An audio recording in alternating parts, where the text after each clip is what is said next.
আসসালামু আলাইকুম। আমি অ্যাডভোকেট ইমরান নিয়মিত প্র্যাকটিস করছি ঢাকা জজ কোর্টে। আজকে আলোচনার বিষয় হচ্ছে এসএ রেকর্ড কি বাতিল কিনা, অর্থাৎ এসএ খতিয়ান কি বাতিল হয়ে যাবে কিনা। প্রিয় দর্শক, আপনাদের ভিতরে অনেকেই আমাকে কমেন্ট করেছেন, এছাড়া নিয়মিত যারা আমার ভিডিও দেখেন তাদের ভিতরে অনেকেই আমাকে ফোন করেও জিজ্ঞেস করেছেন যে এসএ রেকর্ড কি বাতিল হয়ে যাবে কিনা। প্রিয় দর্শক, এ বিষয় নিয়ে বিস্তারিত এই ভিডিওতে আলোচনা করছি।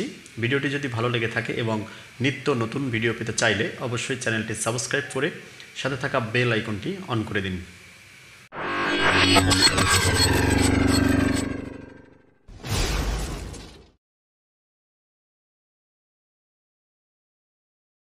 প্রিয় দর্শক, আপনারা যারা জমিজমা নিয়ে সমস্যায় পড়ে আছেন বা জমিজমা নিয়ে যাদের জানার কিউরিওসিটি অনেক বেশি, তারা নিয়মিত এই ভিডিওগুলো দেখে থাকেন।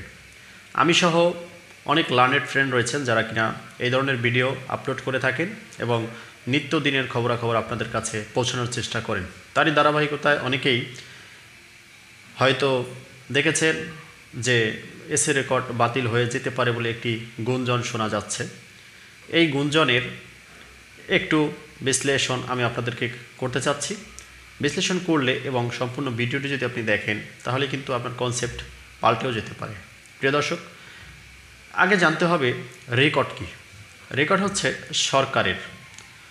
সরকারের একটি মূল দলিল, অর্থাৎ সরকার এই রেকর্ডের মাধ্যমে জানতে পারেন যে জমিটি কার দখলে আছে, জমির পরিমাপ কতটুকু, কে খাজনা প্রদান করছে, জমিতে কি কার্যকলাপ হচ্ছে, এ বিষয়ে জানতে পারে। এই রেকর্ড কিভাবে হয়? এই রেকর্ড হলো 20 বছর, 25 বছর, 30 বছর পর পর সার্ভে সেটেলমেন্ট কর্তৃক এটি রেকর্ডীয় জরিপ খতিয়ান হয়। অর্থাৎ জমিতে গিয়ে বদর আমিন, সদর আমিন সহ অন্যান্য যারা রয়েছেন তারা এগুলোকে মাপজোপ করে একটি রেকর্ডীয় খতিয়ান তৈরি করেন এবং এই খতিয়ান সবসময় যে সঠিক হয় বিষয়টি এমন না, অনেক সময় ভুলবশত খতিয়ান পরিবর্তন করা লাগতে পারে। প্রিয় দর্শক, এই যে বাংলাদেশে খতিয়ান প্রচলিত রয়েছে তার ভিতরে সিএস খতিয়ান, এসি খতিয়ান, আরএস খতিয়ান এবং সর্বশেষ রেকর্ডীয় জরিপ বিআরএস খতিয়ান। এখন পর্যন্ত এই 4 ধরনের খতিয়ান কিন্তু শেষ হয়েছে। এখন এই 4 ধরনের যে খতিয়ান, এই 4 খতিয়ানের ভিতরে গুঞ্জন হলো এসএ খতিয়ান, অর্থাৎ এসএ খতিয়ান রেকর্ড সংশোধন হবে কিনা বা বাতিল হয়ে যাবে কিনা। কেন? কারণ হলো সিএস খতিয়ান অর্থাৎ বাংলাদেশের যে প্রথম রেকর্ড, এই রেকর্ডটি যখন চালু হয় তখন ইংরেজদের কাছ থেকে যারা জমিদারি প্রথা ছিল, অর্থাৎ যাদের নাম ছিল, যারা রেকর্ড করে নিয়েছে, তারা এই রেকর্ডের আপনার 1940 সাল পর্যন্ত এই রেকর্ডের যারা মালিক ছিলেন তারা প্রথম সম্পত্তির রেকর্ড মালিক হন। যার কারণে এই রেকর্ডটি আর সংশোধন হবে না বা বাতিল হওয়ার সম্ভাবনা নেই। তবে বাকি যে রেকর্ডগুলো রয়েছে অর্থাৎ এসএ খতিয়ান, আরএস খতিয়ান এবং বিআরএস খতিয়ান, এগুলো চাইলে সংশোধিত বা সংযোজিত হতে পারে। অবশ্যই এগুলো সংশোধন বা সংযোজিত হলে বাংলাদেশের একটি বিরাট ঘোষণা আসবে এবং এটি গেজেট আকারে এটি প্রজ্ঞাপন জারি হবে। এখন পর্যন্ত কোনো গেজেট প্রজ্ঞাপন আপনারা পেয়েছেন কিনা এটা আপনাদের কাছে আমার প্রশ্ন।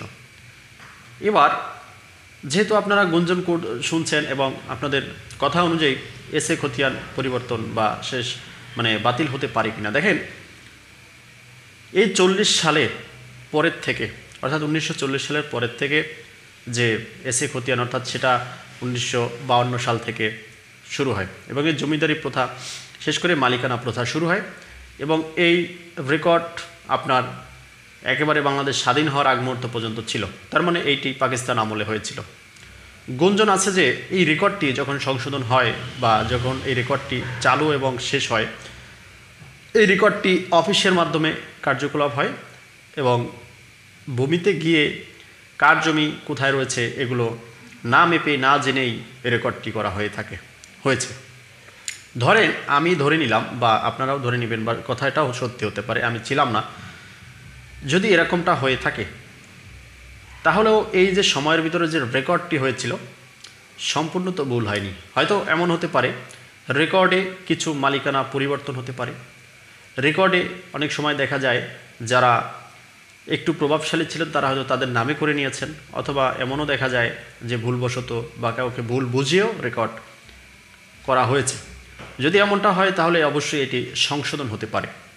তো বাংলাদেশের রেকর্ড সংশোধন যে কোনো সময় করা যায়, অর্থাৎ 1950 সালের রেকর্ডও কিন্তু আপনি চাইলে এখন সংশোধন করতে পারবেন। সেজন্য রেকর্ড সংশোধনের মামলা করতে হবে, কারণ রেকর্ড সংশোধনের মামলার কোনো তামাদি নেই। তাহলে কি দাঁড়ালো যে মানুষের মনে, বা যদি আসলেই সত্য হয়ে থাকে, মানুষের মন না, যদি আসলেই সত্যি হয়ে থাকে যে এসএ রেকর্ডের সময় কিছু কারচুপি হয়েছে, তাহলে যাদের ভ্যালিড ডকুমেন্ট রয়েছে তারা কিন্তু চাইলে এটি সংশোধন করতে পারে। যদি একটা রেকর্ড জরিপ বাতিল করতে হয়, তার মানে বাংলাদেশের এই পুরো বাংলাদেশের একটা রেকর্ড জরিপ খতিয়ান বাতিল করা চারটিখানি কথা না। এটা চাইলেও 1-2 দিনে সম্ভব না। যদি এরকম কিছু হয়ে থাকে বা হয়, সরকারের বিরাট একটি সিদ্ধান্তের ভিতর দিয়ে আসতে হবে এবং এই রেকর্ড সংশোধন করতে হবে, এবং সেজন্য অনেক ব্যবস্থা গ্রহণ করতে হবে যা বাংলাদেশের মানুষ আর সেখানে সবাই জানতে পারবে।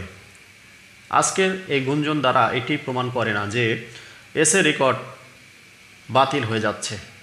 এসএ রেকর্ড সংশোধন হতে পারে বা হয়, শুধু এসএ না, যে কোনো রেকর্ড সংশোধন হতে পারে বা আপনার সংযোজিত হতে পারে। প্রিয় দর্শক, আপনাদের প্রশ্নের উত্তর আশা করি পেয়েছেন। পরবর্তী যদি কোনো প্রশ্ন থেকে থাকে অবশ্যই আমাকে কমেন্ট করে অথবা মোবাইলে ফোন করে জানতে পারেন। আমার সাথে যোগাযোগ করার জন্য অবশ্যই স্ক্রিনে দেওয়া নাম্বারে যোগাযোগ করতে হবে। ভালো লাগলে লাইক, কমেন্ট, শেয়ার করতে পারেন। পরবর্তী ভিডিও দেখার আমন্ত্রণ রইল। সেই পর্যন্ত সবাই ভালো থাকবেন, সুস্থ থাকবেন। আপনাদের সুস্বাস্থ্য কামনায় আমি অ্যাডভোকেট ইমরান। আল্লাহ হাফেজ। সালাম আলাইকুম।